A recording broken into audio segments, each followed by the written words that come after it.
Hello and welcome to the Charlie Paparelli Show. I am Charlie Paparelli, and today we're going to be talking about the secret to selling millions of dollars to major accounts. To be sure not to miss an episode, please subscribe at paparelli.com.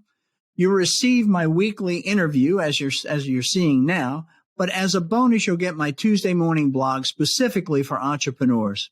I'm Charlie Paparelli. For 30 years, I've been helping entrepreneurs achieve their dream of starting and building their own companies.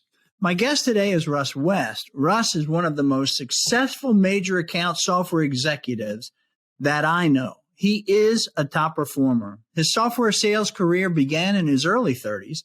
He joined Software AG, and over his 8-year career, he rose through the ranks to become National Accounts Sales Manager. He then moved to a new, hot Silicon Valley startup called Pivotal. As Senior Account Exec, he blew it up for 7 years while he was there, and then he moved to where he is today, which is Yugabyte, which they have an offering. They're offering a distributed SQL database for the cloud, and we'll hear a little bit more about that from Russ.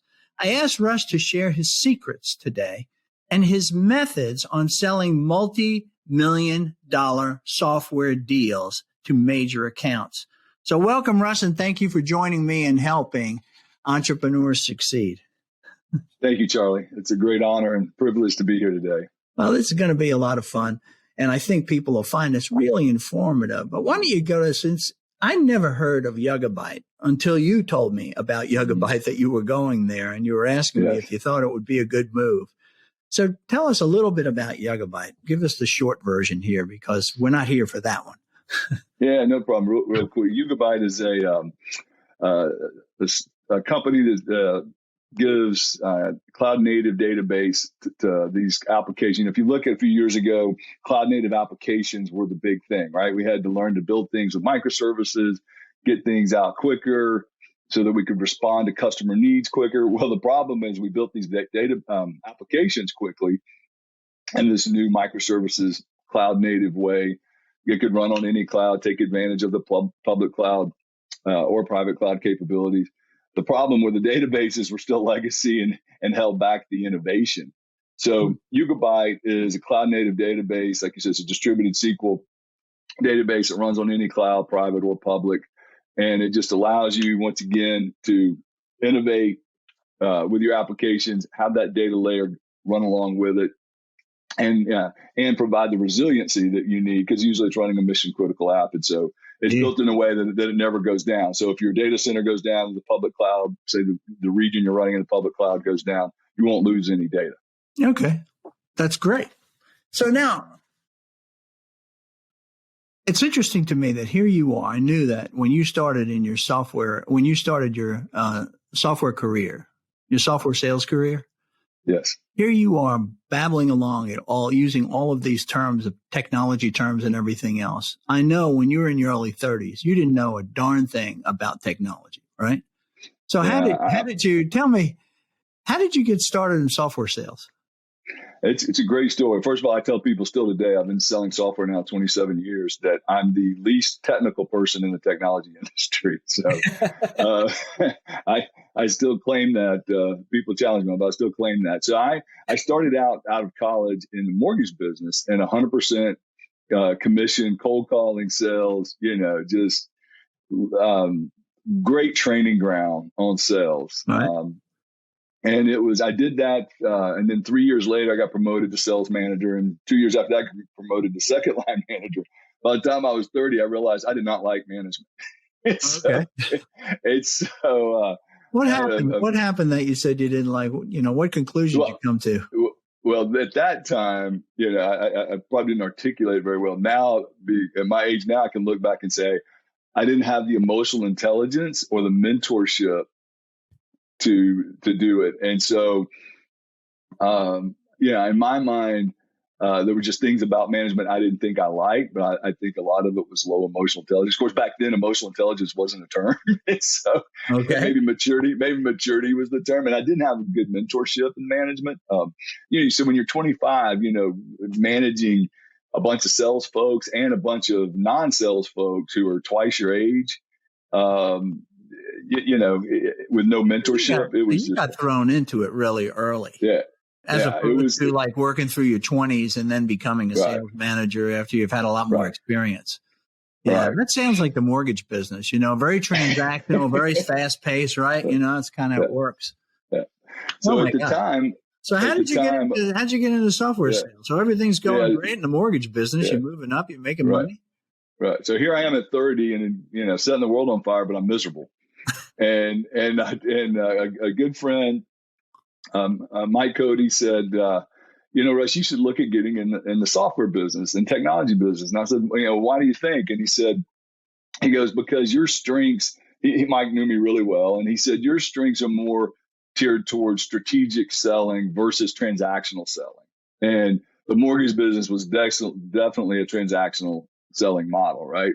And he said, in the technology, I said, I don't know anything about technology. I'm not wired that way. He goes, I said, it doesn't matter. Just, he at the time he was CFO of a technology company. And so he helped convince me to look at myself, look at my strengths, my weaknesses, my likes and dislikes, and take that and try to map and find. So anyway, I got into I made the big thing of leaving the industry, leaving management, leaving mortgage industry, and going into a brand new industry, that I knew nothing about.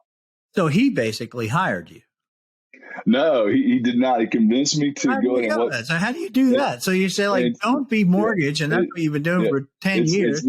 It's not easy because the mortgage business is 100% commission, so there's a low barrier to entry, right? People will hire pretty much anybody in the mortgage business because if you don't work out, they haven't lost much. Stuff some training and right. But in the software business, especially enterprise software, they pay decent salaries, so there's a much bigger risk to hire people outside the industry. So what I did was try to get creative, and I started a distributorship. And I'll never forget this. I went to the first company and they said, hey, would you let me be a distributor for your software? And the two owners are like, no, we don't use distributors. And I said, okay, well, how about this? How about if I bring you a deal, will you pay me a commission? Let's don't call it distributorship. And they looked at me kind of funny, like, okay, yeah, we'll do that. And so I was fortunate that within about 6 months, I brought them their largest deal they'd ever had. And so then it was funny. They're like, okay, would you be our sales manager? Will you come be our running our sales team? After one deal. After one deal. One deal. And it What was were they selling? What kind of software was that? It was practice management software for doctors. Okay, great. So it's pretty clear. And that is not major account selling. No, it's not major account selling. And you get a decision, right? This is so small numbers. You got to remember this was 27 years ago. So they sold it for $5,000 a pop, right? Okay. And I think the deal was like $35,000, right? I got them. It was a multi-practice. The group had multi-locations. So at 35, I still have a picture of when we, the contract when we closed. That was my first deal. Tell me about that first deal, though. That should be interesting because you never sold software. So what did you? Right. How did you? And they didn't give you any leads. You just said, if I find you a deal, you'll pay me a commission. They said sure, and then they forgot about you. What did you do? Yeah. So one thing I learned that helped me so much from the mortgage business was we started out cold calling like crazy. And cold calling is important in sales, obviously. But what I learned was if I would spend as much time, if I would take that time that I invested in cold calling and invested in networking, boy, you got the return on investment of my time was 100-fold. Okay. And so immediately I started, okay, what doctors do I know? Who do I know that has any kind of relation to the healthcare industry? I'm selling healthcare software, right?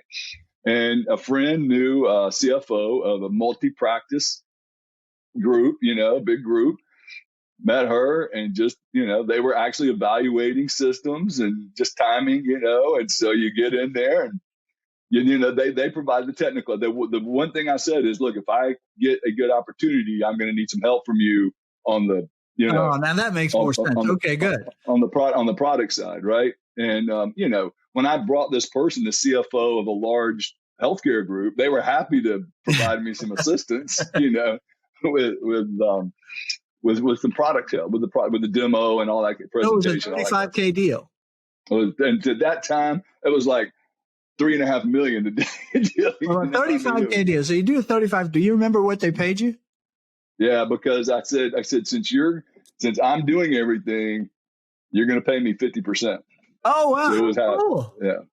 Yeah. So, I said, since you're not going to let me be, if I'm going to do everything, you're just going to be 50%. So, and so a $17,500 commission. How did that compare to what you were doing in mortgages? Oh, well, it was a big drop in the mortgages I was making, and this was, and at this time you're talking about the 90s, 94, 95. Yeah. I was making decent money, a couple $100,000 a year. So this was a big drop.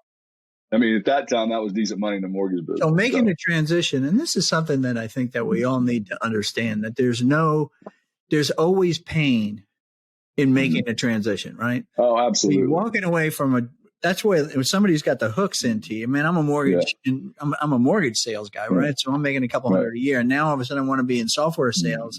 You've got to have a high degree of, like you said, I was miserable. It had to be a pretty high degree of miserable for you to make that move. But that's because I ended up, it was like a 60%. When I went back and looked later, those first 2 years, I made about 60% of what I made in the mortgage business. And I had 2 young kids, right? I was married with 2 young kids. Wow. And I was taking a huge pay cut to do that. And, you bring up a great point. What did your wife say about that? Because you're getting used to what your husband's making, and all of a sudden, with 2 kids, he says, I'm miserable. I'm going to do something else. And she's like, what? Yeah. Now she was miserable. I love that. It went from my misery to her misery. Well, then what happened? So these guys made you the software. They say, would you come on and be a sales manager? Yeah. And I was like, no, thank you. I've done that. Been there, done that, and no, I just want to sell. So I did it for a couple of years, and then did what? Did this sort of like this distributorship? Yeah, I did this distributor, 100% commission.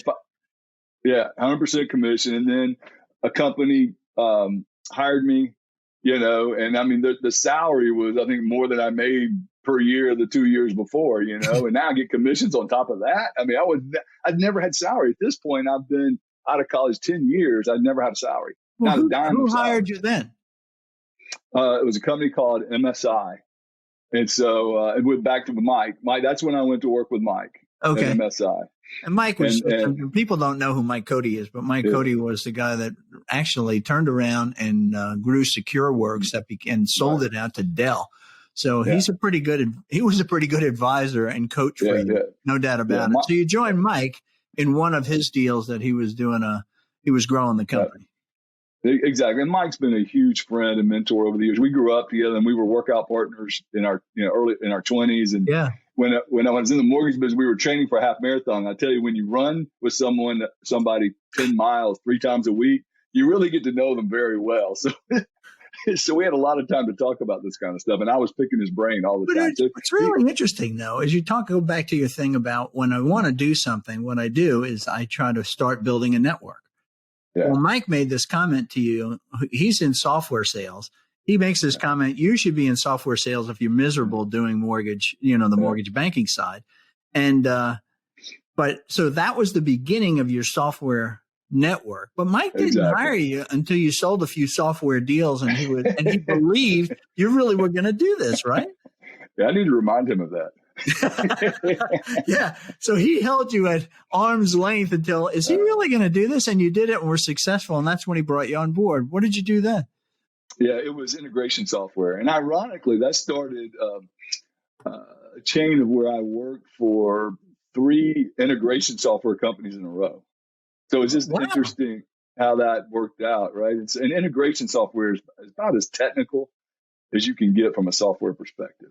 And so it's funny how, versus a business type software where you're selling to a business person, you're selling integration software, you're selling to the most technical people in a prospect or customer. So you talk about truly being a fish out of water. I tell people that every day for the last 27 years, I've sit in meetings where everybody else is speaking Chinese and I'm trying to speak English because I have no idea. They're talking, they're speaking in a language that I just have no idea whether only God could orchestrate that. I mean, I'm telling you. So how did you do those deals, those first few deals at MSI? How did you navigate that? Back to networking, the great thing about integration software is everybody needed it. So there wasn't like an industry or and so everybody needed integration software. If you're because everybody had different softwares that didn't talk to each other. Where did you get your leads? Just the selling part. Where did you get your leads? It was all networking. So I would go to but then I could hit my whole network. It wasn't like just healthcare and people in my healthcare network. Right. I could just hit anybody in my network. So of course I started looking for bigger companies that could write bigger checks. And then go in and see what the bigger the company, the more softwares they had that needed to be integrated. Wait a second. This is before LinkedIn and all that stuff that we had on the internet. Okay. So now you're looking for the bigger companies and you're looking for leads and all that. We've got a great database in LinkedIn. But what about where do you go? Where did you go? Yeah. Back in the day, I was constantly, you say I'm working my network. I'm a little confused about that. How did you work? What network did you work? Yeah. So for me, I always kept a list of people that, anybody I knew, right? And I learned in networking, this is going to tie back to this I think the key to this whole selling process is going and meet. So I would constantly try to meet with people, breakfast, coffee, lunch, afternoon, dinners, whatever it took. And I would just go, anybody that I knew, just quit using the word network, anybody that I knew. And then from there, I would first always see if I could help them in some way. Okay. When I would meet with them, I would try to ask them questions. What are they up to? How's their family doing? Learning about them, and then trying to find a need that they had, a personal or professional need that I could meet. Wow. And then they would always say, "What are you doing?" And I would share with them what I'm doing now. And quickly, here's what our company does. Hey, do you know anybody that might have a need for this or someone I should talk to? And then they would say, "Oh, you should go talk to so-and-so." Or of course, that was one way. The other way is to say I had a targeted accounts I wanted to try to get into. I would look at who are the key stakeholders that I needed to try to get to. And I would try to see if somebody knew. We didn't have LinkedIn back then, but you know what? I would just start asking around and see if people knew, if somebody knew them. Knew anybody at that company. Right. Yeah. Like if I go to meet with someone I knew, I would say, hey, you wouldn't happen to know anybody at Coca-Cola or Home Depot or whatever the company was, right? And we didn't have, like you said, we didn't have LinkedIn back then, so it was a lot more archaic the way we did it. Basically, you're doing the same thing, though. I mean, then you find the person that this guy knows somebody, a friend knows somebody at Coca-Cola. You call them. You don't even care what level they're at because you start figuring out who do they know, right? Right. Yeah. It's funny. I was in a training session one time where they were trying to teach us how to catch CIOs, because CIO is usually one of the biggest stakeholders we're trying to sell to, right? And they were trying to they brought in a consultant to come in and try to teach us how to get their cell phone number and then the times to call them to catch them on the phone, and then what to say in that 30 seconds that you would get them on the phone. And I shook my head like this, and I'm like, I hope I compete against y'all, because what I'm going to do is find somebody that knows that CIO, and then they give me a warm introduction. And then I'll never forget, 5 years later, I'm at an event where there's a panel and you had these CIOs up there. And somebody asked the question, what do you do when people cold call you and get your cell phone? He goes, they better hope I don't answer that phone, because when I answer it, I'm going to make their life miserable. Wow. So they should get blacklisted, in effect, by the CA. Right. So my point in all of that is I just, once again, learned that cold calling is important. Networking, you're going to get a much bigger return on your investment of time.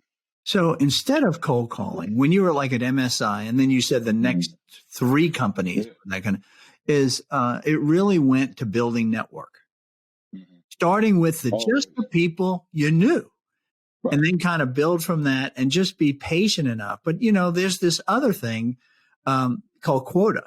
So you've got sort of your boss hanging over your shoulder saying, man, you got to make your numbers. And you're sitting there going, no, I'm building out my network here. You're going to see when I finally get it built out, I'm going to be the best rep you ever had. And didn't you have somebody say, well, you're not moving fast enough. You need to start closing business now. Yeah, that was early on. There was a lot of tension there. And it wasn't just building a network. It was even when, you would get a lead. I would get introduced to someone who was a decision maker at a prospect. Is you get in there and, work that process of once again, trying to understand what's important to them, what needs do they have, both personal and professional, trying to make a difference in their life, trying to build the trust. Because ultimately, if you're going to sell millions of dollars worth of software to someone, it's going to be mission critical. If it doesn't work, they're going to get fired. So the number one reason they buy, obviously they buy, but based on value, they pay the value that they're going to get, blah, blah, blah, blah. But most importantly, is trust, because they're putting their job on the line when they buy something that costs 7 figures or 8 figures. Wow. And if it doesn't work, they get fired. So they can't trust you. They'll buy something that may not be as good of a product. No, they'll trust you'll be the one to make sure they're successful. So you have to, it takes time to build that trust. So the first buying criteria in large accounts is right. Job security. Absolutely. Then what's good for the company?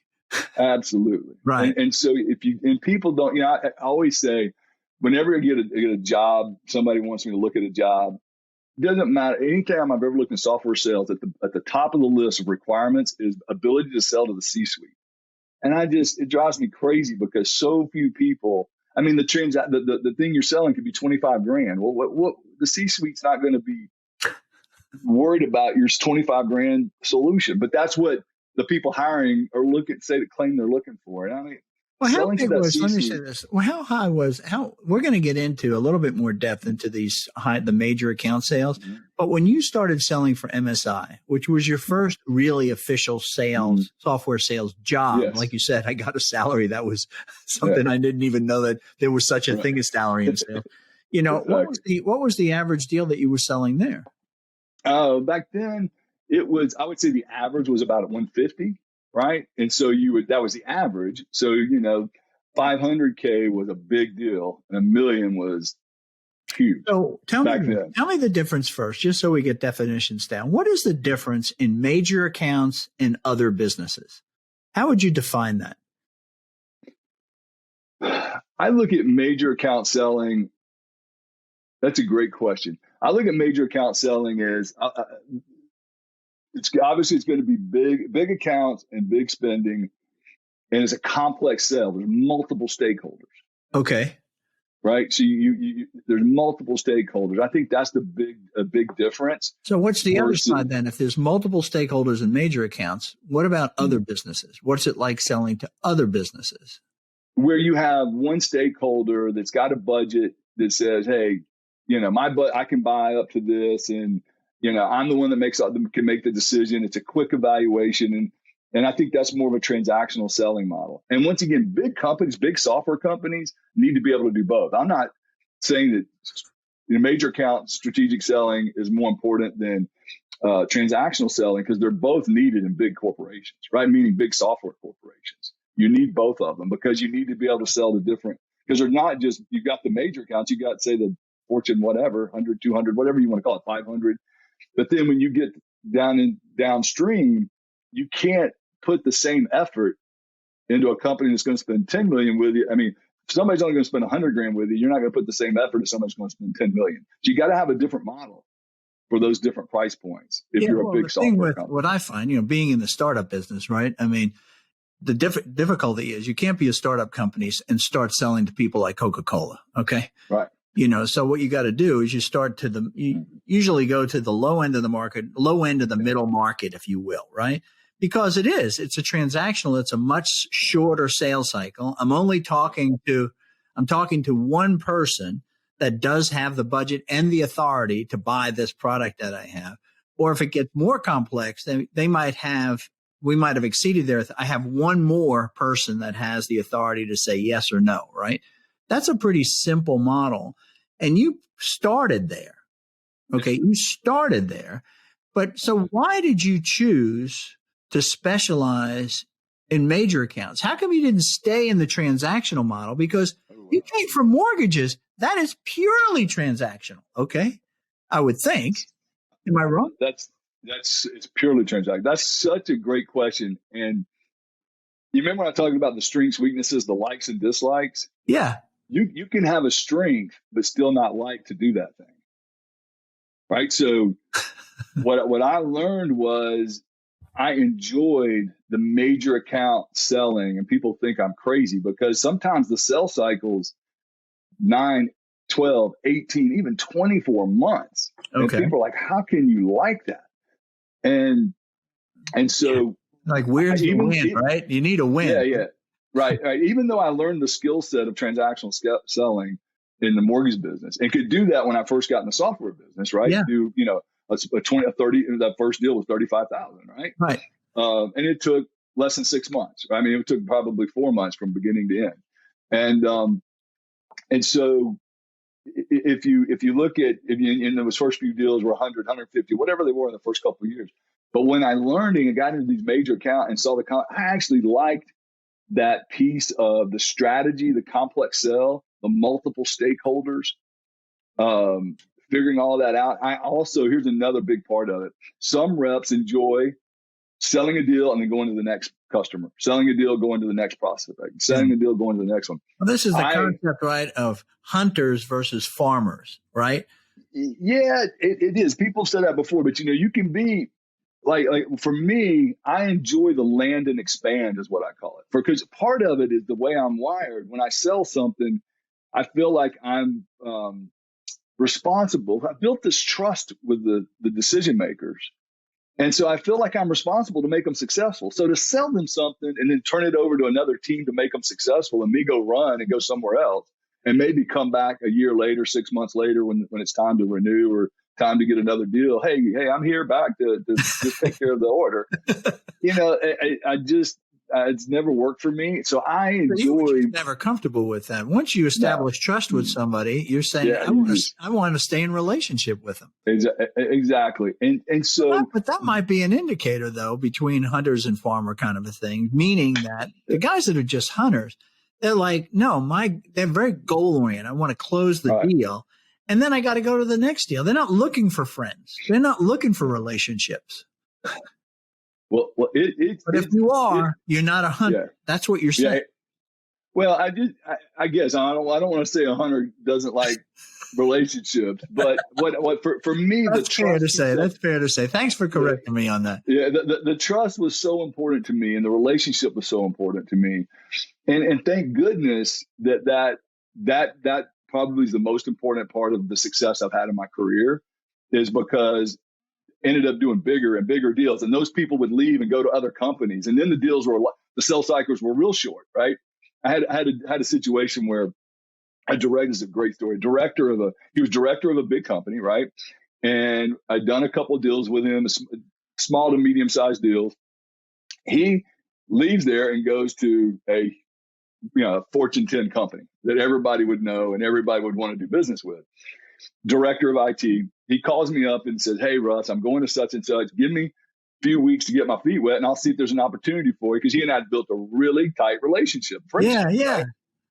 So he gets it. So 6 weeks later, he calls me and goes, "Hey, Russ, we got a good opportunity. Come over here." I run over to his office, literally get on the whiteboard, and we put a deal together. I mean, we don't even talking about the technology or this or that, because he knows what our pricing is. He knows what to ask. He goes, "Russ, if you can get me that deal, we'll get that done." And I said, "No, wait a minute, friend." I said, "First of all, your sourcing is known as the hardest sourcing there is in the world. What are you going to do when they want their pound of flesh?" He goes, "Russ, if you can get me that deal, we're done. I mean, I promise you, I won't let them cut the deal." Then I said, "Okay, well, your CIO," he was like 3 down from the CIO, "wants our competitor." I said, "So." He spoke at their key. I mean, we're talking about one of the biggest software companies in the world. He spoke at their conference as the keynote. I said, he's going to want to go with them. They have the same thing we do. You just haven't bought that module yet. Right. He goes, I know. He goes, but he'll trust. He brought me over to pick the technology. He'll trust me. I think, buddy, I love you, but we there's no way, right? There's no way. Yeah. I mean, who's the keynote speaker for your competitor at the user conference? I love that. And I said, well, look, I know this is crazy. Let's do a POC so we can show how much better we are than that competitor. He goes, "No, Russ, we don't need to do a POC. I'm confident I can get him to do this. I said, look, friend, I appreciate that. My boss would really appreciate us not having to do a POC, not having to What's a invest that time POC? in that. Just so people know. I'm sorry, proof of concept, where you Proof go of in concept. and do a week, 2 week, 4 week Little pilot, right? a pilot type thing, where you really get into the technology and they give you a use case to try to solve, and you do it against your competitor, and they have to do the same thing, and you see who's best at it. So it's like a bake-off, right? But your contact said, no, we don't need to do that. He goes, no, we don't need to do that. We don't need to do that. And I'm like, and of course, my boss and everybody would love not to. But I said, but look here. I said, you know how hard technology is. And if you convince them to buy our software and then something goes wrong, and it's integration software. So whenever there's an issue, everything's down because it's touching everything. And I said, and he comes to you and says, hey, did you do a POC, a proof of concept with this company before we bought it? You want to be able to say, yes, I did. And he looked at me, his eyes got this big. He goes, oh my gosh, Russ, thank you for protecting me. I never even thought about that. Wow. And so we did the proof of concept. We killed the competition. The CIO still didn't want to do it. I mean, what's really interesting though is that, here you are, you're advising him against what would seemingly be your best interest. In other words, I can go with what he says and shorten the sales cycle, presumably. And you said, yeah, absolutely. It's not the right thing for him. Yeah, exactly. And you said it appears to be short-sighted, but let's play it out. So the CIO at the very end still didn't want to do the deal. He finally gave in. Of course, sourcing on the last day of the quarter or year, whatever it was, tries to come back at us for more. And the director of IT didn't let him. Kept the deal, kept his word, kept our deal. We got it done. 2 years later, that CIO told me that was one of the best decisions they ever made. He promoted that guy. This was a Fortune 10 company, from a director of IT to CTO, the chief technology officer. Wow. And that guy who I'm talking about going from director to CTO, of course, over the next several years, did millions of dollars in business with me. Yeah, but you make it sound like it was the product that made him successful. Okay. But yet you're a relationship guy and you don't know from products. Okay. Like you said, yeah, our product, we have that same module the other guys have, I just want to give it a chance to see if ours is better. Software is always, software is one of these things like, where I once walked into a CEO's office. He was selling banking software and he had a sign. He says, what do you mean the features in their vaporware are greater than the features in our vaporware, right? Because software is just a collection of ideas. Right. So how is it that this guy, did you ever build a relationship with that CIO? Oh, yeah. The CIO ended up becoming. Prior to him making the decision to buy your software? Did you ever get that chance? Not much. Here's what we did, and that's a great question, because this is the way I've approached that in the past is he didn't really he didn't really want to spend much time with us. So what I did is I asked our director of IT, I said, hey, will you sponsor a meeting with the CIO and let me bring in my CEO, right? Right. So so we got that meeting set up, and this was right before the end. I'll never forget, this CIO, our CEO, goes, look, I'm gonna buy your software, but you better make sure I'm successful. And he pointed his finger at my CEO. but here's how it works so wonderfully, Charlie. 3 years later, that CIO got up on our stage as the keynote. How about that? And this is a Fortune 10 company, and our CEO became so close, he got on our customer advisory council. Oh my God! He and our CEO, the one that he pointed the finger at, he ends up being on our customer advisory council. See, what's interesting though is that, just to some insights I have on what just happened there, your relationship with that director of IT was so deep. He trusted you so much that he brought you into the company where you weren't there. And then he, because of this trust, he was willing to go to battle for you. Yeah. So then the decision for the CIO, his boss, becomes, if I make the decision versus allowing him to make the decision, then you sit there going, like, I don't really need him. right? Because he's making a decision he should be able to make. And if I overrule that decision, now all those decisions will come to me. Right. So, but it all started with that relationship that you had for that guy to stand up and say, no, we should do this. I'm standing up for this. And it all was in your relation. That's amazing. Well, it's neat because it started at that previous company the director IT was at. I was his fifth rep in 4 years for my company, right? And he was like, and so we ended up building a great relationship. I was able to. He'd had some issues. He'd had some problems with my. So how did you build that relationship with him? Well, when I got there, I was his fifth. Just year after year, he had another rep, and there were some issues, and so I said, "Look, tell me all your issues," and I spent the next 6 months trying to fix all those issues. And so, that and along the way we built. We had. How did you get him to do this? Let me ask you this: how did you get him? If you were the fifth rep, that he had in how long? 4 years. 4 years. Okay. You come in and you're all shiny and new and enthusiastic and you say, come on, I'm Russ West. How can I help you? What issues do you have out there? I would think it would even be difficult to get him to answer the question because he knows you're not going to be around long. Well, I think it was building that relationship that he should start trusting you. Well, first of all, I think the previous reps didn't care about his issues, and that was the problem. Nobody was asking him about his issues, right? That was one thing. It was a good question to start with. Right. Yeah, but once again, it always starts with trying to understand them as people. And I asked him about his family. I asked him about getting to know him, and in a genuine way, and that started a friendship where it's gone to this day. And one of my greatest blessings and rewards from this gentleman is. About 3 or 4 years ago, he had his 50th birthday, and his wife invited me to it. And he goes around the whole party to all of his best friends and family, introducing me as his mentor, his sales rep as his mentor. And this was guy at that time was the CTO of a Fortune 10 company. And basically the same age too. I'm about 3 years older. Okay, so it's not like same age, younger than you. No, we're about the peers, right? Yeah, we're kind of peers, and it was fun because once he got in that CTO role, he would say, "Russ, get on my calendar once a month for an hour, and we're just going to talk about life. I don't want to talk about we'll talk about business whenever you need business, just get on my calendar for business." But he goes, "Get a standing meeting once a month, just for us to talk life," and that was how did you get to that? Well, one of the things that changed my life is when I got introduced to high-tech ministries, right? And so I'd always been a helper. I want to help. I'm kind of wired that way. If you don't know if you know the Enneagram, but I'm a 2 on the Enneagram, which is a helper. Sometimes that can be for unhealthy reasons. I have to be careful what's my motivation for helping people because, you can be a helper and be an unhealthy helper. And so, But when I got to high-tech ministries and learned to be a workplace minister, that sounds kind of, if you're not a Christian listening to this, what does that mean?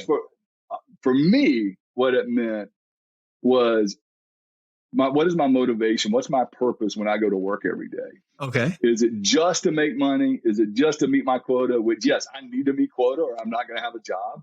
Right. So those are mandatory, but that's not my purpose. My purpose every day is, how can I go to work and make a difference in my customer, my prospect, colleagues, bosses, personal and professional life? If that's my focus every day, and ultimately to influence them for Christ. But I got to build this relationship first. Influence them for being a marketplace minister doesn't mean I walk in with a T-shirt that says I'm a Christian, or I walk around the halls of my customer with my Bible all day. I got it. It's actually trying to be a follower of Christ and trying to love them, accept them, serve them. How can I serve my, not just customers and prospects, but partners, colleagues, bosses? That changed that is what changed everything. So when I took that into this specific story we were just talking about, resonated really well. Where were you before, and then where were you after? Like you said, it changed everything. So what kind of were you before? Because on the Enneagram, you said you're a helper. Yeah. Okay, so you were already, it seems like you were there. So what light came on, or what difficulty did you have? It gave crystal clear purpose to it. Because, the helper thing was just, I didn't even realize that's what I was doing. You know what I mean? That was kind of a by nature thing. Yeah. Right. You want to be liked. You want to be, it's sometimes an unhealthy way. You're just doing everything to help, and that be, people would trust you because you were genuinely trying to help them. You weren't just, they could tell you weren't just there for a paycheck, right? So that was kind of already there. What High Tech's ministry gave me crystal clear purpose. It took what I already had as a skill set and what I already had as a like. If you look at the like and dislikes, because I like to help people, and it gave me crystal clear purpose. Yeah, but what it did, the purpose was, it's no longer me helping people so that I can feel good. Yes, okay? Correct. It's me helping people so that I can, in fact, be on purpose for God, right? Exactly. Right. So that takes, and I still today have to wrestle with purpose, which makes it more meaningful, I would think. Yeah. And I still have to ask myself at the end of every day, did I help someone today so that I would feel better about myself, or did I help them to honor and glorify God and make a difference for His kingdom? But that too is that the deal, if I'm really trying to help somebody to make me feel better, what makes me feel better as a sales rep is, I helped them and I closed the deal, right? Yeah. When you say I'm going to be on God's purpose, you're leaving the results, that transaction piece, to God. Absolutely. And the way and Charlie, to that point, I always say that God knows I have a quota, right? And He knows that if I don't sell enough software, then I'm not going to have a job at this company.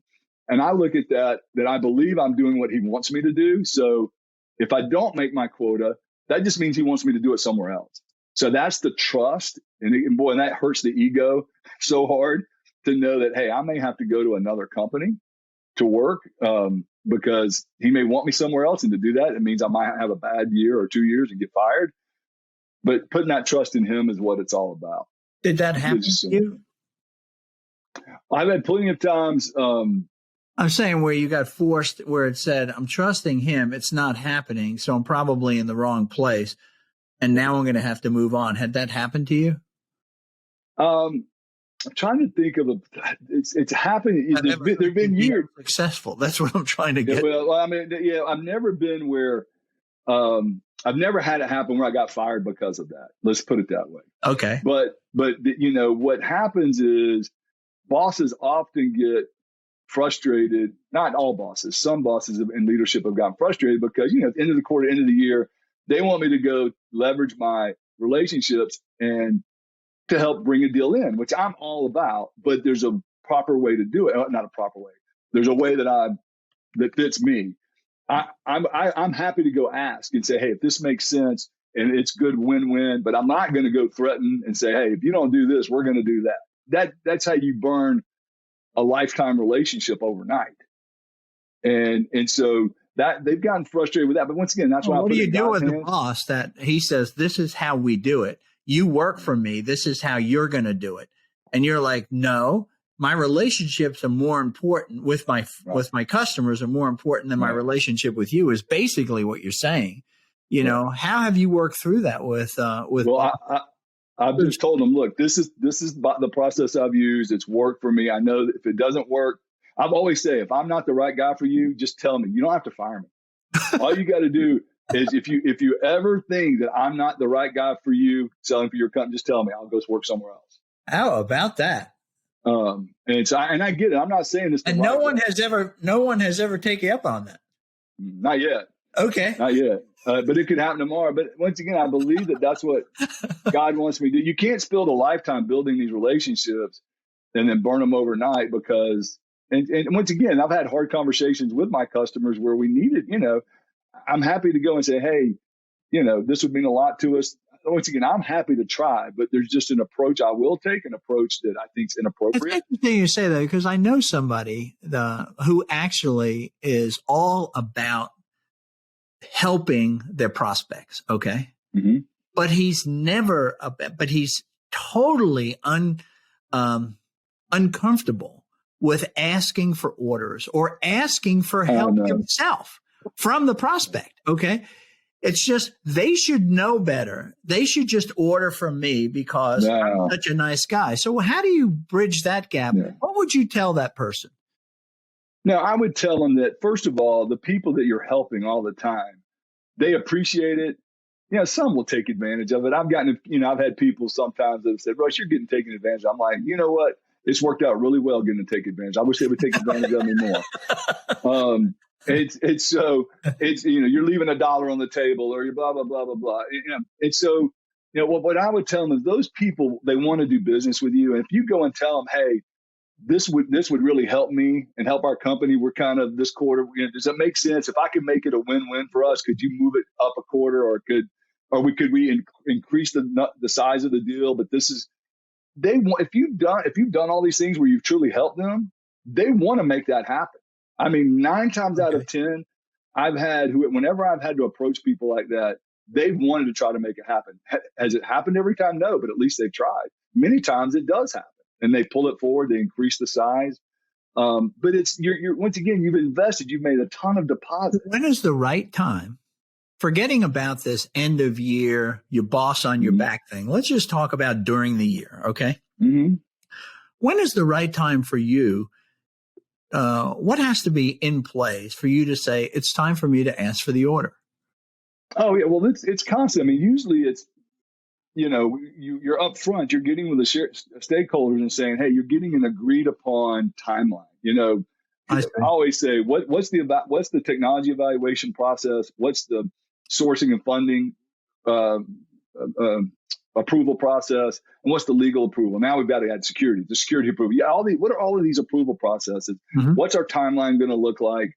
And I always say, assuming everything goes well, because I tell them I need a forecast.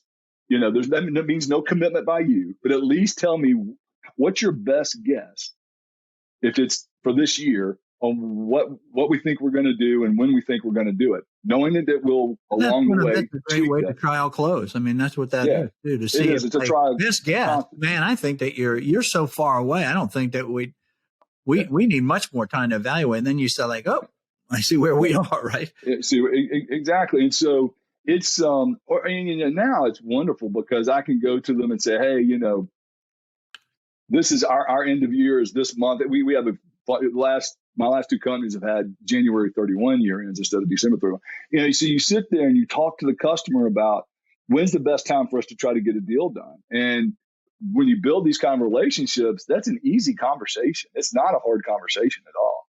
Yeah. You made a comment earlier that I just want to get into a little bit is, the difference between another difference between major account selling and smaller business selling, if you will, is when you're doing that transactional sort of smaller business selling, the best that you can do to mine more deals from them is to call them up and say, hey, do you know anybody else in the industry? Do you know anybody? It's like if you're selling plumbing supplies. Do you know anybody else in plumbing supplies, right? Sure. That I can talk to. You go to these conferences. Do you know? Yeah. So I'm networking in effect, or building relationships outside of the customer, right? When you're in major account selling, the thing is major account people, they don't take jobs with smaller companies. They only take jobs with major accounts. Right. Right. So because that's who they understand that world. And so they do move around, and that's how you basically crack new major accounts. Absolutely. So, I mean, I've that's had the way, right? Yeah. I've had an account, one of my biggest accounts I've had for 16 years, and it's a huge company, and they have a global CIO, and then they have BU CIOs. I've been through 7 global CIOs in 16 years and probably 40 business unit CIOs. Well, guess what? Those that I worked with have gone to other companies, right? The global, they've gone to other places. So if you look at some of my other big accounts, there are those people that have gone to other places after working with them at that other account. To your point, so it builds itself, right? The more and more time you spend selling software, okay, right. Forgetting about the type of software that you're selling, but you're selling software. You become more and more and more valuable as a software sales rep the older you get. Absolutely. Where people are, they're going to these companies and they're calling you, or they're having people call you. One of my most rewarding things is, I'll get a call from a CIO of a company and they'll say, hey, so-and-so who's CIO, so-and-so who happens to be CIO and a peer of theirs said, hey, I should give you a call. I've got an issue, and they told me to run it by you. And if you can't help me, you'll tell me you can't help me. But if you can, you will, and you'll do a great job. I mean, those are what a reputation that is. That's a rewarding that's having trust with somebody that you never met before. Yeah. And so you can't be, that goes back to that. I keep using the word networking. Well, I want to address two different situations here that we haven't talked about. One is, let's talk about the turnover that happens in these major accounts, right?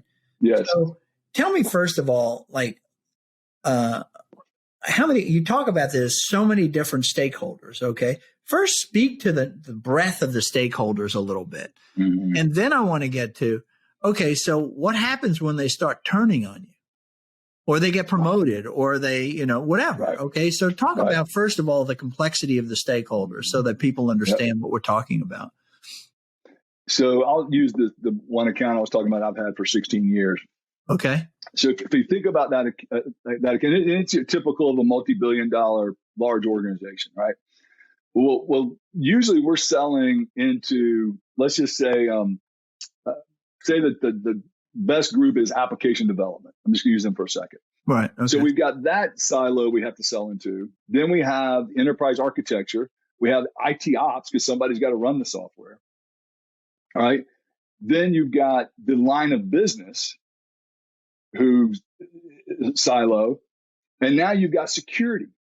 So you've got to get approvals in all of those areas. Now, I'm not even talking about finance, sourcing, and legal, right?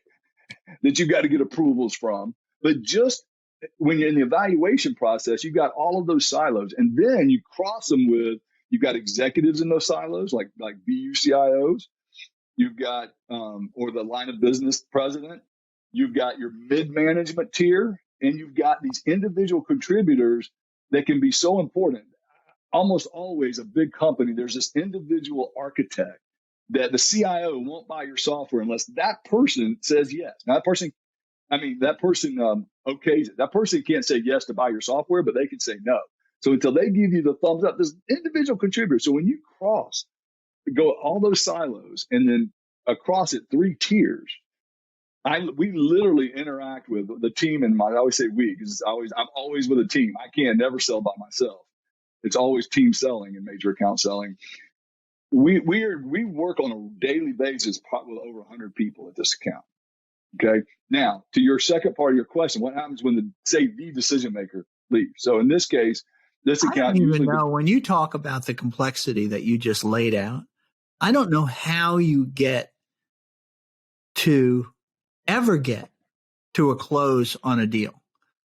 I mean, I'm serious, so because you must sit there and say, across all of these silos, these are the people. There's a lot of people, but these are the people I got to get yeses from, right? Right. So you got to get all your yeses. And then there's got to be this final person who says yes. Right. Could be the global CIO, could be somebody like that. Okay. So to your point, that global CIO is the ultimate yes, right? 2 deals in a row within a month of getting our deal closed, meaning year end. They always seem to go to year end. We've trained the industry so well to make sure we do big deals at year end. They think they can get the best deal. 2 times in a row, the global CIO left within a month of us getting the deal done. Oh, and I mean, both times I was just like this and just, oh my goodness. Fortunately, we got them both done. But to your question, how did we get them both done? Is we had built such approval and momentum and sponsorship from those other stakeholders. So both times it was the BU presidents and the BU CIOs that helped me get the COO and CFO to do the deal, even though you had a new CIO coming in. It's going back to what we talked about earlier, that director of IT. Again, your relationships are so strong and they trust you so much that they are willing to put their jobs on the line to say, we need to do this deal with this Russ guy, right? And his company. Yeah. That's, woo. Yeah. And if you're a sales manager and you're sitting there thinking, okay, wait a minute, that's a lot of effort to put a team in to sell to that many stakeholders and blah, blah, blah. When I started out with this account, my first deal was $200,000 for this account. And in 16 years, I was just trying to do it in my head. I ended up selling well over 100 million, but close to $150 million in software. Right. And so, what's your annual quota? Just curious. well, now it's a little low because I'm at a smaller company, but just say usually it would average about 2 million a year. 2 million a year. And so what was your best single year as far as software sales go? 60 million. 60? Mm-hmm. $60 million in sales. Unbelievable. Yeah. And it happened at the year end. Charlie, you got to talk about that for a second. So a week, 30 days before we got that deal done, the global CIO calls me and says, Russ, not only are we not going to do this deal, we're going to move off your platform. And you had a relationship with him. This isn't like, okay, good. He had sponsored my previous deal 2 years before. that was 20 million. Okay. But it was all politics, right? I mean, it was not, it was not like our product was bad or we didn't do a good job. What did you do? I prayed. I did pray, but no, you go into this mode of, okay, how am I going to fix this, right? What can we do? What can I control? What can I control? Because there's plenty I can't control, but what can I control? And at the time, my CEO had built a really good relationship with their COO. And I had, I called him up, and of course we're talking about, so we put a strategy together to have him talk to the COO. I went to the BU CIOs and BU presidents, and told them what was going to happen, and of course it was going to impact them big time. So I was going to hurt my relationship. You have to make a decision at this point, and so I went to those BU CIOs, I went to the BU presidents. So this is going around the guy that just gave you the bad news, and you're going to start an internal political battle. So that's a huge bet. Yep. Okay, go ahead. Yeah. So what happened? So I go to them. Our CEO gets on the phone finally with the COO 1 week before the end of the year. And we put a strategy around that conversation. They have the conversation.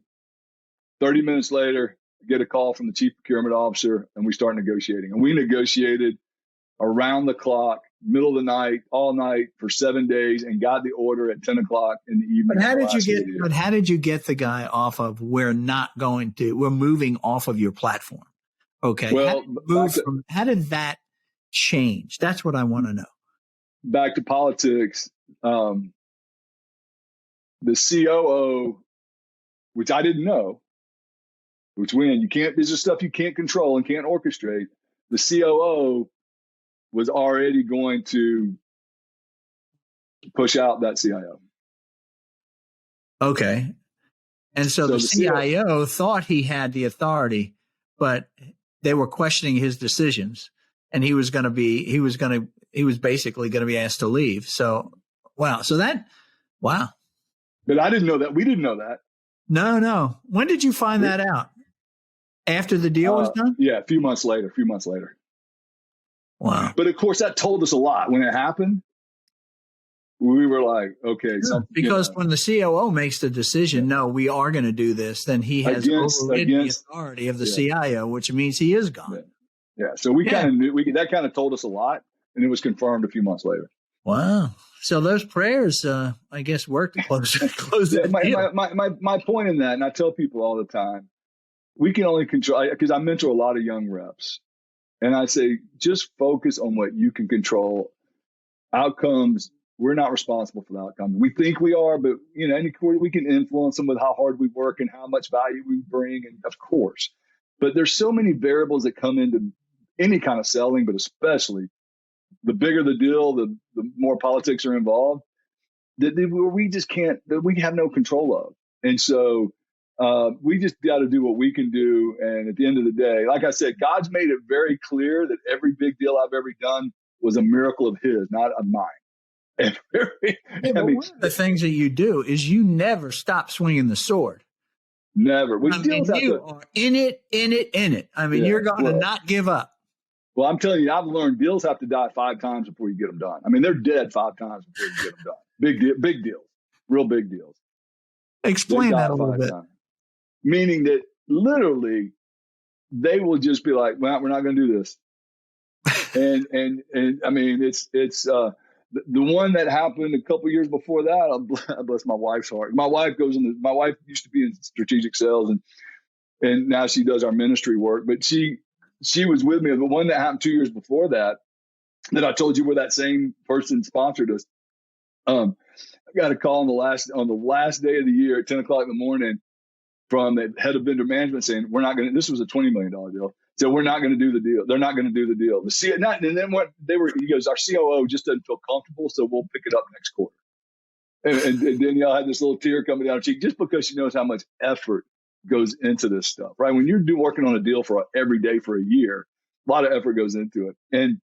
And so I'm thinking, okay, who can influence this COO? Who's got the most influence on the COO that I have influence with?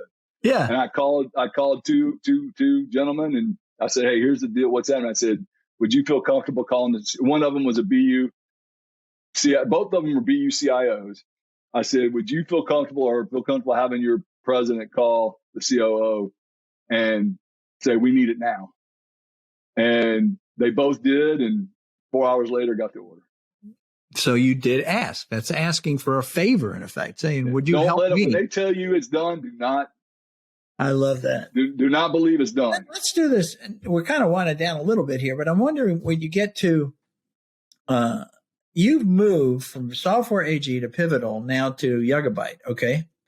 And how do you make the decision? I mean, once you're in these accounts, you're the software that they're using, they're buying, every year, that kind of thing. It seems to me that you're making, just like you made a big decision to move from mortgage banking to get into software, you took a big hit.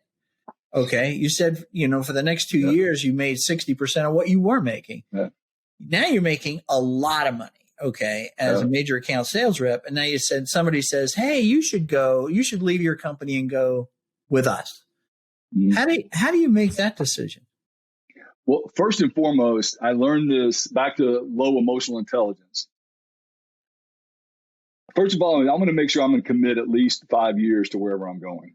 Okay. So I can't, and there's a reason for that. So my first 18 years of my career, I had 13 jobs. And the reason I would leave every time is because I was either too miserable where I was, or I thought it was a better opportunity where I was going. What was later on, what I realized is I had low emotional intelligence. I couldn't handle a bad boss or the company embarrassed me in front of my customer, whatever. I didn't have the emotional intelligence that I needed to have to handle tough situations. Okay. And then what would happen is I was leaving every 18 months to 2 years, which is right at harvest time for a sales rep. So if you're a young rep listening to this call, do not change jobs every 2 years because you're leaving at harvest time. Right? No matter how good the next opportunity looks, if you think you're going to make another 10 grand or 20 grand in salary, it isn't worth it. Build your pipeline, start closing deals. But usually what I've learned in major account selling, the real money comes in years 3, 4, 5, 6, 7. That's when the real money comes. Right. And so if you're a young rep listening to this, and so when I make a decision now, because of my low emotional intelligence issues as a 20-something and 30-something year old, the last 16 years I had 2 jobs right before I left to go to Yugabyte. So what I would do now is I learned, and I'm going to go back to give my buddy Mike Cody another shout out. Mike taught me this process years ago of take your strengths, your weaknesses, your likes and dislikes. Yeah. Map that to the pros and cons of your current opportunity and whatever future opportunity you're looking at, right? Take all that data and map it and put together a filter of what's most important to you. And so you don't chase the first pretty skirt that walks by or the first good looking opportunity that walks by, right? You have this, which usually means money, right? Because usually money is not at the top of what's really important to us. If we take our strengths, weaknesses, likes, and dislikes, and then build a filter of what's most important to us, usually money's not at the top. Money's important, don't get me wrong. Yeah. But usually there's something else that's more important. So I take all of that data and then I take it to what I call wise counsel. And I try to get emotionally unattached as possible to the decision, because otherwise I'll try to manipulate the wise counsel on which way I want to go. And then trust these wise men in the decision. And the last 2 jobs I've done that, all 5 independently, without knowing what the other one recommended me to leave. One of my challenges, I'm a very loyal person. It doesn't sound like when I changed all those jobs early on. But no, you've been around. I mean, your first job, that software AG, that was what, 8 years? Next one, 7 years and 6 months. I mean, you're sticking it out. It's not like you're jumping ship very often. Early in my career, I did, but now I've got. So I like comfort. I like, things were going well at software AG. Things were going great at Pivotal. So there's no reason necessarily for me to leave. But these wise counsel gave everybody. They always give me something to think about that I did not think about. So that alone is worth the process. But then after all of them recommended me both times to leave, then I went to my 2 biggest customers, to the top execs who I'm very close with. And I said, hey, here's what I'm thinking. Because I've sold them a lot of software. So I don't feel like it's fair for me to leave after I've sold them a lot of software without their support. Yeah. So in both of those times when I left, I went to the top, for one customer, it was the CEO and CIO of a multi-billion-dollar company. And the other one was the CIO.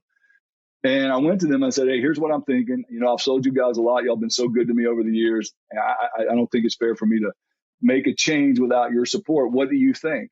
And I share all that data with them that I give to the wise counsel. And both times they've supported me in my change and then continue to do business at my new company. I have never heard anybody say that I heard people go to wise counsel, as you're saying, but to include in the wise counsel, those other very important relationships that you have, being your customers. I just never heard that before. I think that is fantastic. That just shows how much you trust them and respect them, which comes back to you. They've really become, you want to become their trusted advisor. And, I take advice from them. I mean, it's a 2-way relationship. And so both times, once again, they were more concerned about me than they were, me leaving them after selling them software. They were really concerned about me and my professional career.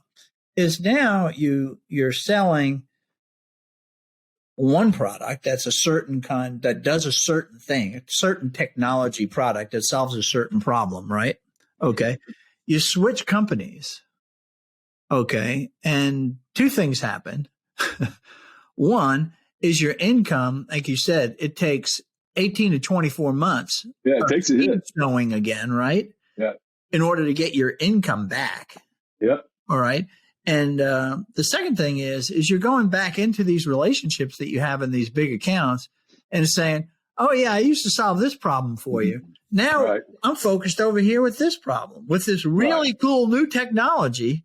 You don't go to small companies. I say that they're hot technology companies, but these are technology companies that have already had enough funding where their last round is usually in excess of $1 billion in valuation. Okay. So they're really big companies. Okay. Right. So tell me what happens with going back in and how you re-nurture. Now it's no longer Russ of Pivotal. This is Russ of Yugabyte. How do you do that?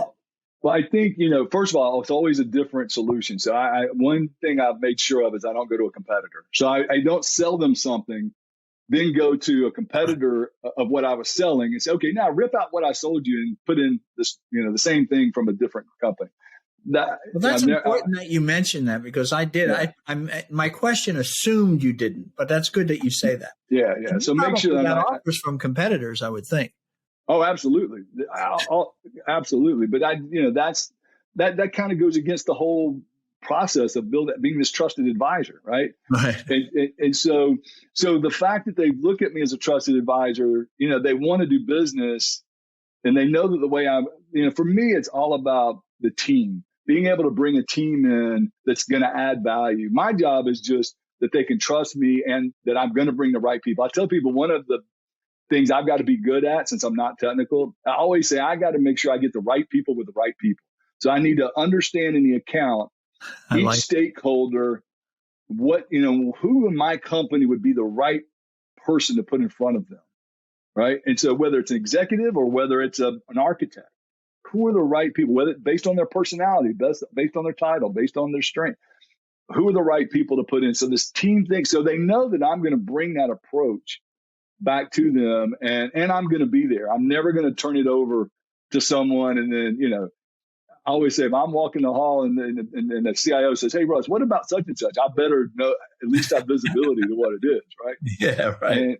And every once in a while I have to remind them, they'll ask me a technical question. I'll say, "Come on, you got to give me 24 hours, at least a few hours to get that answer. I'll get you the right answer, and you can trust the answer, but it's not going to come from my lips right now." So when you do go in, now let's go back to, I know you're not going with a competitor, so you're going with a new technology, right, a different solution to a different problem within the corporation, right? Right. So how do you reintroduce yourself with your new card to your existing prospect base? Some of them already know because you included them in your decision. Yeah, the ones I'd already included in the decision, that they're okay. But to your point, there's a lot of other folks that I'm having to say, "Hey, I made this decision. I'm moving over." And thank goodness, most of them, it's actually kind of exciting when I do it, because most of them are like, "Wow, if Russ has made the decision, Russ was doing really well and had a really good gig at where he was before. This must be a really good thing he's going to. So I need to hear about it." So you bring credibility to the new vendor. That usually is what they'll say, "Hey, Russ, can't wait to hear about this." Not everybody's like that, but plenty. It works out. It's worked out really well. I've been very blessed, very, very blessed. And it's funny because when we start our career, we want to join a vendor that brings us credibility as salespeople, so that it makes it easier for us to sell because we're leveraging off of their credibility. Right. You get up to your age doing this for so long with these kinds of relationships, and you, in fact, bring credibility to the vendor. I hope so. I mean, they feel like they seem to tell me that that's the way it works. They love to do business, and you don't jump ship often. So when you do it, no, they look at it and they go, "Yeah, this must be something pretty important." So I've been very, very, very blessed with that. And I've also, when I look at, you talked about the money, the first 2 years, even when I make a change, I'll take a big cut the first year or two usually. But, it goes back to that filter. What's most important in that when filter? You make that change, that first year or two, how much of a hit have you taken? Like as a percentage of what you. It's been as I can tell you, both these last two, it's been about almost a 65% hit the first year. Wow. But you got to. It's all relative when you look at that's off a very big number. Yeah. So it's but in each circumstance, it came back, and more so. And it was both times I was looked at it and said, "Wow, that was a great decision." And so if you looked at a 5 year, if you gave it a 5 year time frame, right, versus this staying there for 5 years, you still did better, even taking that downdraft. How about that? That's the constantly thinking long term as a major account rep. Right. Exactly. It's all about the long term thinking, and it's like I said, that's not for everybody, and I get it. Out to go somewhere else. Is it by recruiters, or is it by people that? How do you get contacted where you take the call and actually think it's credible? You follow me? Yeah. So I get contacted constantly, multiple times a week. And so, because of LinkedIn, LinkedIn alone, you're getting hit. But what I do, the calls I take are the ones I say I can't not take. Old bosses that I really love and trust, or someone that recommend, And so sometimes an old boss will say, "Hey, you should talk to so-and-so." And, that's a little bit, because I'll tell them depending on where I am. Recently I got a couple of those, and I just changed. I'm like, I'm not, I shouldn't waste anybody's time. But there's certain people that I'm going to take their call. And, why I'm at Yugabyte is it's our old CEO that was our CEO at Yugabyte was the president of Pivotal. And, okay. And so when you look at my filter, my number one thing is leadership. When I look at an opportunity, not the opportunity, that's important. The money, that's important, but because the leadership dictates two things: the culture and the business model. Okay. So is it a culture that I'm going to want to work in and thrive, and then I can thrive in based off my strengths, weaknesses, likes, and dislikes? And is the business model something I'm going to thrive in based off my strengths and weaknesses and likes and dislikes? And so our CEO, he convinced me to leave Software AG and come to Pivotal 8 years ago. And, he has been, I just love the culture he builds, the business model. So we were sold to VMware, and VMware is a great company. Could have stayed there. Culture for a big company, the culture of VMware is incredible for a huge company. And so could have stayed there. And, but when Bill went to, and ironically, it was the VMware and Dell leadership that recommended Bill to be the CEO of Yugabyte. Okay. And so after he sold the company to VMware. And so, it was, he's someone that I love to work for. Basically, these last couple of changes that you made were following the same CEO. Yeah. Yeah. So that means that, like you said, leadership is one of your biggest filters here. And then the business model. What other filters do you have? I'm sure people would be interested in hearing that. Some other reps. Yeah. So for, when I look at things, back to my strengths, weakness, likes, and dislikes, leadership and the culture. So I like a culture that's very collaborative. I love collaboration, team selling, transparent, of course, customer success. And this is neat. If you look in the old days with perpetual software, and we still have perpetual software, but, I remember there was an article. You're talking about the licensing model? Yeah, the licensing model of selling software in a perpetual, where you sell a bunch of software, they pay for it one time and they pay maintenance for it ongoing. Correct. Okay. I remember Gartner did an article years ago that said 70% of software that was purchased in that old model was not ever used, sat on a shelf. And so what that created 70%. Was 70%. This would have been 15 years ago, I think, when the article was written. But what that did is it created an environment where customer success wasn't that important, where, you sell a bunch of software and then you go on. Well, subscription software has changed that model, right? Because people have to renew, and churn is one of the worst things that can happen to a company. You have to focus on customer success much more than the perpetual model. And so for me, that company that focuses on customer success, because I'm in that long game, I'm in that land and expand and, get in there and then grow and get bigger and bigger and bigger deals. That's all based off customer success. So I need a company that doesn't just say that they're focused on customer success, but their whole DNA is based off customer success. And that's because if you're getting unplugged, you're screwed. Yeah, exactly. And if you don't have any credibility if your product, and there's always problems. Oh, let me tell you this one. So there's always problems with software. You were years ago, my first software thing with the practice management, they were supposed to be the best practice management software, right? And the first time they were doing a demo for me, they were talking about this problem and that problem. I'm like, wait a minute, I thought y'all were supposed to be the best. The guy says, no, our motto is we just suck less than our competitors. So anybody that's bought software knows that there's challenges in implementing and supporting software. This goes back to the 70s. There was a company, a computer company called Burroughs.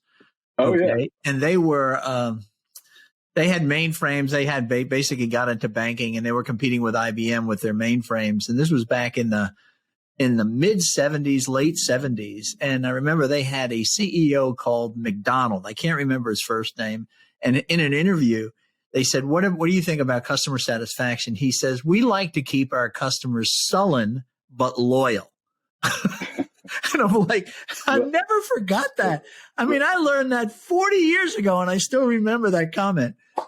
Well, let me tell you, this was a huge change in my career too. This moment helped me so much. So I was constantly dealing with problems at selling, because you'd sell software, customer would call up with a problem, complaining, mad. And, I'm sitting here trying to build, I like people to like me. I want people to be happy with me. And man, I'm just not, this is not going well. Well, I don't know. This was probably almost 15 years ago. One of my good buddies and mentor, he's 20 years older than me. He had been CEO of 5 multi-hundred million or multi-billion-dollar corporations in different industries, right? Brick business, electrical, different things where he never knew anything about the product, right? But he had been this incredibly successful CEO. And I said, hey, would you tell me, I know you probably have many things that have made you successful, but if you had to say one, would there be one? He goes, oh, absolutely. There's one. I grabbed my pen. I couldn't wait to write it down. He goes, I love problems. I can't wait for a customer or an employee to call me with a problem. I just threw my pen down and said, no, please, no. And so he said, he goes, I know that every day, if I can when I have a customer or an employee problem, by the way I take care of it, I'm going to have a customer or employee for life. And that changed. I still, when initial he doesn't run. He doesn't deflect it, right? To say, oh, well, that must be the opposite. He embraces it. Yeah. And he builds this incredible bond and relationship because of it. And so that took my relationships to even a better, because when I look back on some of my strongest relationships and with customers, execs, it's come through the hardest times. This comes when things were really, but because of how our team handled the problem is how we built, part of why we built such a strong relationship. So that helped me in this major account selling realize there's always going to be problems. And as much as I don't like problems, if I will learn to embrace them and look at it as an opportunity to build a strong relationship. Yeah, but at the major account executive, the one thing that happens is you're not a deflector. I think you need to step in. Part of your success is the guy has a problem. It's your problem. You're the guy that's leading the show here. You're the one that's making this all go. That's how it works. All right. So what we were talking about is that what makes a successful software sales executive is when the customer has a problem, he stands up and says, he or she stands up and says, it's my problem. Right. It's not my organization's problem. It's not my SE's problem. It's my problem. I'm here. You come to me. I'm going to fix it. You don't have to look anywhere else. That ownership means so much to people because we're so used to folks just deflecting it all the time, Absolutely. I always want my team to know if there's any bad news to give the customer. It's always my job to do that. And if the customer's upset, they know to come to me first. Yeah. And it's my job to always take any problem that comes. And that friend, when he told me that really helped me learn to embrace problems or look at them in a completely different way. Mm-hmm. Yeah. So I would say that, I sometimes test this out, you just simple things. It seems to be part of who we are as people. We don't want to be accountable. It's interesting. Even at a restaurant, I might say, what happened? You didn't, we've been waiting for our food for a while, oh, well, the kitchen staff, did this, or I do have too many tables here and I'm trying to do my best. Okay. But instead of just saying, yes, sir, it shouldn't have taken this long. Let me check on it now. It's something, right? Yeah. But no, they want to tell me why it's not their fault. Right. Yeah. And that doesn't do anything except for make for an unhappy customer. Right. Sometimes say to people, I say, well, that wasn't very nice what you said. They say, why? I said, because you just threw the kitchen staff under the bus. Right. I mean, that's not a nice thing to do. No. And instead, it's always, how can we make it right? Not who can we blame, but how can we make it right? Right. There you go. I love it. Yeah. Well, all right. The last thing I have here is tell me when you mentor reps. Yes.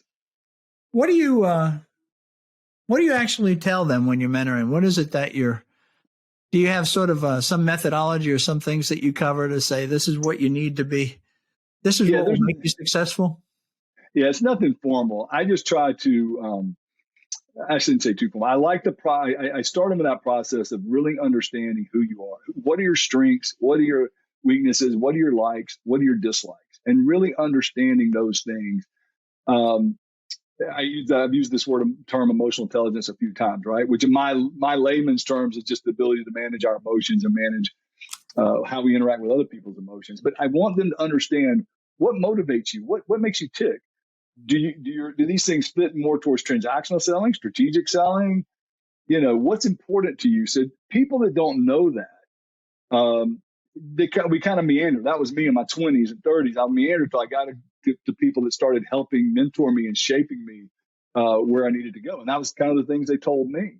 And then I tell people that everybody needs a process. There's no one process. See, we think, sales leadership thinks, okay, here's the process that works and everybody needs to do this process. But if someone's strengths and weaknesses or likes and dislikes don't fit that process, they're not going to do well at it. They still can sell a lot of software. That doesn't mean they're not a good salesperson, cannot sell a lot of software. So I struggle when people come in with a one process only, sales process only, versus understanding each rep's strengths, weaknesses, likes, and dislikes, and how that can tie into a process. So I have my process, but that doesn't mean it'll work well for necessarily the next rep, but parts of it will. So I'd say take what you hear from my process that would work well with you, and then talk to other sales people, and then of course you got to trial and error it, just getting out there and trying to sell and see what works and doesn't work. But have a process. But don't let people think that make you think there's only one process, whether it's one of these formal ones or it's an informal. Yeah, but you got to measure the results too. So if you're going to follow their process or your process, the results have to be there. End of the day, you got that quota. Yeah. And we're either heroes. And it's your quota. Yeah. It's our quota, and we're either heroes or zeros. But most sales leadership will say, treat it as your own business. So at the end of the day, you got to meet these numbers, but treat it as your own business. Some will come in and say, nope, you got to follow A to Z this process. Yeah. And process is important. And measuring, obviously, is very important. Forecasting is important. So you've got to do all these things. But I tell them, and we talked about it earlier, focus on what you can control and do your best at that. And don't let people convince you that you're responsible for every outcome and every variable in an outcome. So I love it. Well, that's great advice. And Russ, this has been wonderful. I appreciate you taking the time to do this. So I'm going to sign off, but stay here for a second and we'll talk after we stop recording. But I just want to thank everybody for coming. This again is the Charlie Paparelli Show. Please submit your email to paparelli.com and you'll never miss an episode. Russ has been great. Russ, thank you so much. I appreciate you. Take care. Thank you, Charlie.